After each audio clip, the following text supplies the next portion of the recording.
Hello students, हमने last video solid state की में देखा था कि कंट्रीब्यूशन हर एटम की कितनी होती है टुवर्ड्स यूनिट सेल।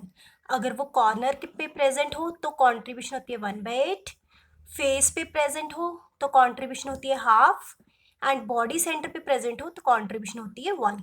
ये हमने लास्ट वीडियो में देखा था। ठीक है, contribution of each atom to unit cell. Unit cell को हर एटम कितना कंट्रीब्यूट करता है। अगर कॉर्नर पे हो तो कॉर्नर का atom is shared by 8 cubes, तो उसकी कंट्रीब्यूशन हम लेते थे 1/8। और अगर फेस के सेंटर में, ठीक है, तो that was shared by 2 cubes, उसकी कंट्रीब्यूशन हम लेते थे 1/2। तो बॉडी सेंटर की कंट्रीब्यूशन होती है 1, क्योंकि वो बॉडी के सेंटर में होता है, एक ही क्यूब से शेयर होता है। ठीक है, तो आज हम सीखेंगे number of atoms per unit cell कैसे निकालते हैं। Number of atoms per unit cell, अब ये कैसे निकालना है। तो सबसे पहले हम एग्जांपल ले लेते हैं सिंपल क्यूबिक की। अगर हमारे यूनिट सेल है simple cubic primitive unit cell, तो क्या होता है हमारे पास। अब कल हमने देखा था सिंपल क्यूबिक सेल कौन सा होता है, जिसमें सिर्फ कॉर्नर्स पे एटम्स प्रेजेंट है। अब देखो, ड्रॉ करने का तो मैंने छोटे छोटे स्फीयर बनाए हैं ना, ये सिंपलेस्ट वे है, बट एक्चुअल में क्या होता है, ये स्फीयर्स ऐसे होते हैं एक दूसरे को टच कर रहे हैं। ठीक है, ऐसे एक्चुअल में ये स्ट्रक्चर ऐसे है, spheres are touching each other. Okay, तो ये मैंने फॉर सिंपलिसिटी ऐसे ड्रॉ किए, बुक्स में भी ऐसे ड्रॉ इसीलिए किए जाते हैं ताकि सिंपल लगे हमें देखने में। तो सिंपल क्यूबिक में क्या है, सिंपल क्यूबिक में कहाँ पे होते हैं, कॉर्नर्स पे। हमने कल देखा था, ठीक है, लास्ट वीडियो में हमने देखा था सिंपल क्यूबिक में सिर्फ कॉर्नर्स पे होते हैं। तो एटम्स बस कॉर्नर्स पे, क्यूब के कितने कॉर्नर्स होते हैं, 1 2 3 4 5 6 7 एंड 8। तो नंबर ऑफ कॉर्नर्स क्यूब के कितने, 8। तो कल हमने देखा था contribution of each atom at corner, corner की कॉन्ट्रीब्यूशन कितनी होती है 1/8।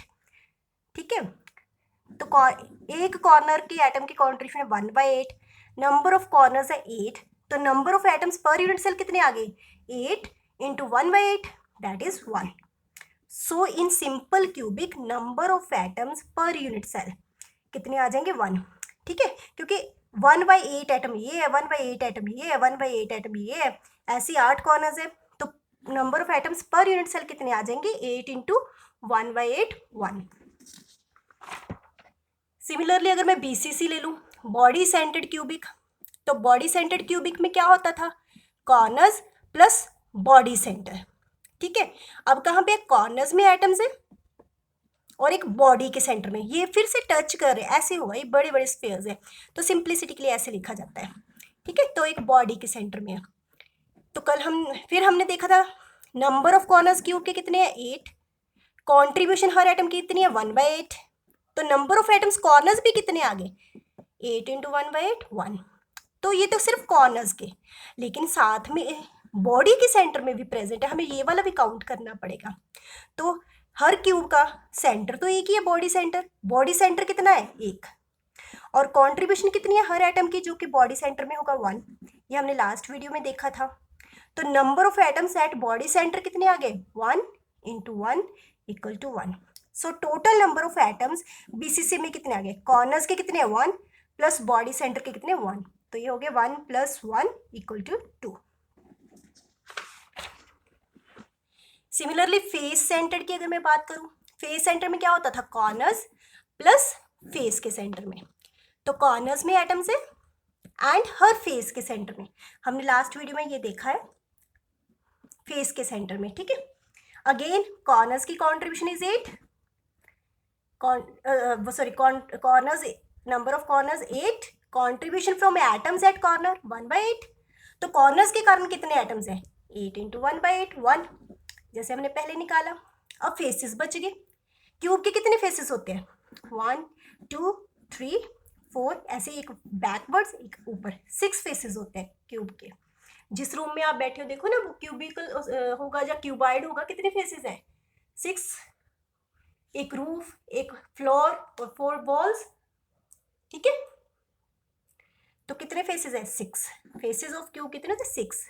तो कंट्रीब्यूशन हर एटम की जो कि फेस के सेंटर पे कितनी कंट्रीब्यूशन होती है, 1/2। तो नंबर ऑफ एटम्स फेसेस पे कितने आ गए, 6 फेसेस है, एक की कॉन्ट्रीब्यूशन 1/2, तो total number of atoms faces के कारण कितने आ गए 3। ये फेसेस पे एटम है, ये कॉर्नर्स पे, total number of atoms in FCC कितने आ जाएंगे 3 + 1 = 4।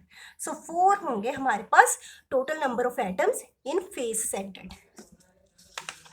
उसके बाद ऐसे हमारे पास क्वेश्चंस आते हैं जैसे कि X and Y crystallises in cubic lattice such that, अब देखो वाई हमें दिया है कि कॉर्नर्स पे प्रेजेंट है, वाई सारे कॉर्नर्स पे प्रेजेंट है, और एक्स हमें दिया है ऑल्टरनेट फेसेस पे प्रेजेंट है, ऑल्टरनेट फेसेस, ठीक है। तो वाई तो सिंपल है, वाई हमें कैसे निकालेंगे, वाई कॉर्नर्स पे प्रेजेंट है, 8 कॉर्नर है, एक के कॉन्ट्रीब्यूशन 1/8, ये हो जाएगा 1, 8 × 1/8, तो वाई तो मेरे पास सिंपली 1 आ गया पर यूनिट सेल। अब एक्स कैसे निकालना, देखो एक्स के लिए उसने फेसेस नहीं कहा, उसने कहा है ऑल्टरनेट फेसेस, और ऑल्टरनेट मीन्स कि एक एक छोड़ के। अब जैसे ये क्यूब है तो मैंने इसका ये वाला एक फेस ले लिया, अब इसको एक को छोड़ दो, ये दूसरा, उसके अलावा कोई भी फेस अगर मैं ये वाला लूँ ये भी एडजेसेंट बनेगा, ये फ्रंट वाला लूँ ये भी एडजेसेंट बनेगा, बैक वाला लूँ ये भी एडजेसेंट बनेगा, ठीक है। मैं कोई भी फेस ले रही हूँ वो एडजेसेंट ही बन रहा है, तो क्यूब के ऑल्टरनेट फेसेस 2 होते हैं, ठीक है। तो एक्स क्योंकि ऑल्टरनेट फेसेस पे प्रेजेंट है तो एक्स कितने फेसेस पे हुआ, 2 पे, कॉन्ट्रीब्यूशन फेसेस की कितनी होती है 1/2, तो नंबर ऑफ एक्स कितने आ गए 2 × 1/2 1, तो एक्स भी 1 है वाई भी 1 है, फॉर्मूला हमारा हो जाएगा एक्स वाई। उसके बाद आता है relationship between nearest neighbour distance and radius of atom R, nearest neighbour distance उसको हम डी से लिखते हैं, radius of atom R and edge length of unit cell A, इनमें रिलेशन क्या होता है अब हमने ये देखना है, ठीक है। फिर से वही हम तीनों केस कर लेंगे। सबसे पहले सिंपल क्यूबिक, अब देखो सिंपल क्यूबिक में ये दोनों जो स्फीयर है हम पहले भी बात करके ये टच कर रहे हैं, तो इसका नियरेस्ट नेबर यही होगा, ठीक है। एज लेंथ तो ए है चलो क्यूब की, अब नियरेस्ट नेबर ये है, इनमें डिस्टेंस कितना होगा, इसके सेंटर और इसके सेंटर में जो डिस्टेंस है, ठीक है। अब ये ऐसे है, ए बी लाइन है,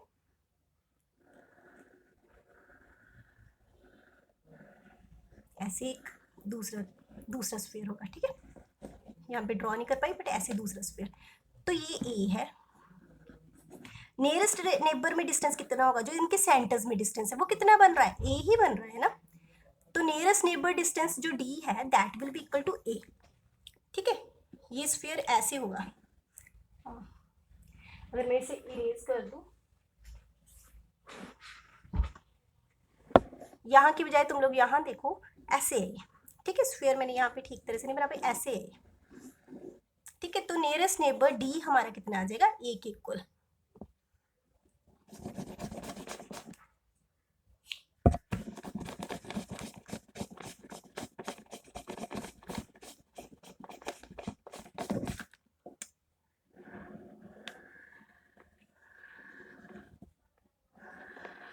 ऐसे, ठीक है। तो ये इनका रेडियस हो गया, इनके सेंटर में डिस्टेंस, नियरेस्ट नेबर यही है, तो D is equal to A आ गया हमारा, D is equal to A is equal to A B, ठीक है। And D is equal to R radius इसका, आर रेडियस इसका, तो 2r, D is equal to 2r, और हम कह सकते हैं are is equal to d/2 और a/2, ठीक है।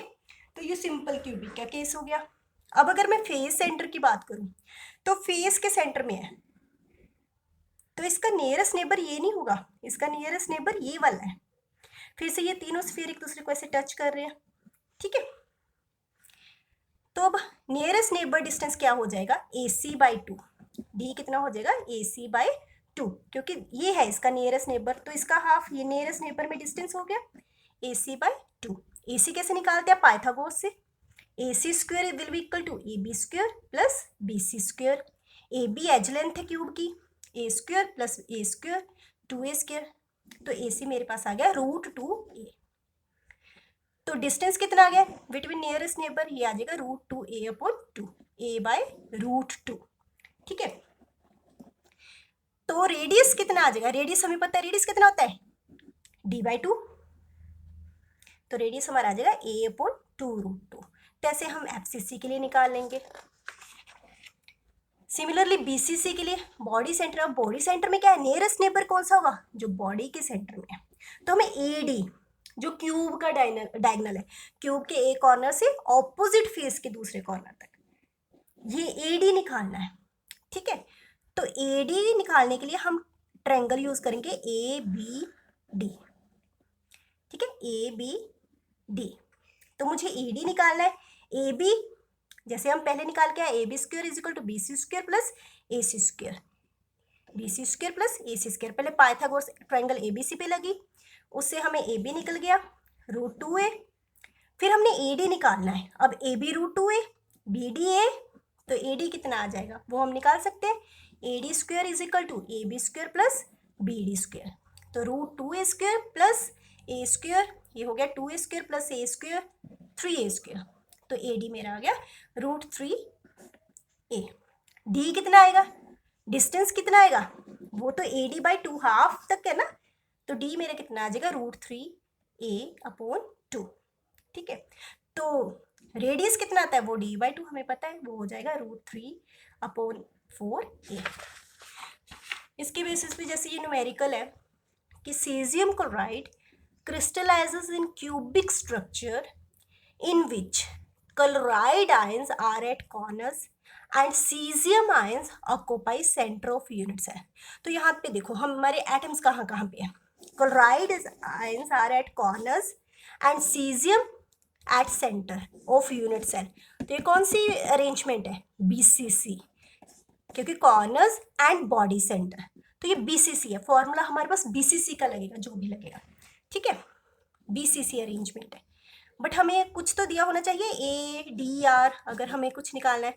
If radii of caesium and chloride ions are this and this, तो सीजियम और क्लोराइड आयन की रेडियस दी है, एज लेंथ निकालनी है।